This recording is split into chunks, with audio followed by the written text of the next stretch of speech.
add also, no, I understand, no, where the question is coming from. Because the past 2 years na kita naging chairman sa food festival, may arang mga issues. Hindi man natin malikawan, no, may arang something na matabo. And I'm very thankful again sa aton nga media partners nga na-report ninyo so that the committee has taken cognizance, and that's why number one sa ngalan sa ang mga stores, which was an issue before. Now ang IRA is very strict when it comes to the names nga gina-select. Kaya ang iban gusto nila nga magpatok sila. So sometimes for the wrong reasons. But IRA has made it a point na to respect, no, that because this is a religious activity, no, and family ang aton nga mga gina-cater to sa food festival naton.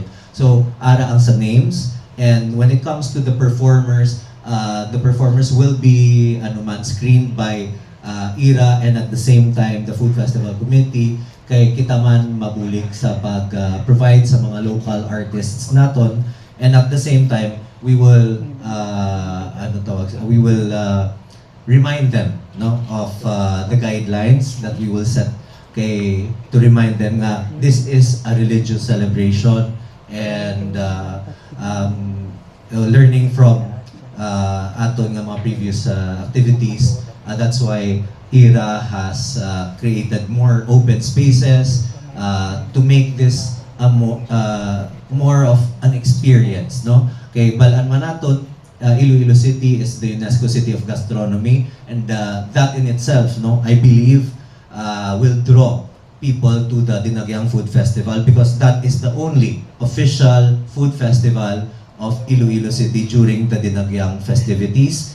And also, like what Ma'am Happy said earlier, and Sir Eric man, that we have our tribes in the Freedom Grandstand. May mga tao makitang nagakadto, and based sa aton count, since ang pagsugod naton sa aton food festival, kadamo lang ang mga tao nga nagakadto sa aton food festival downtown. So we expect more people to come. It's just IRA has just made it a better experience that is more inclusive for everyone.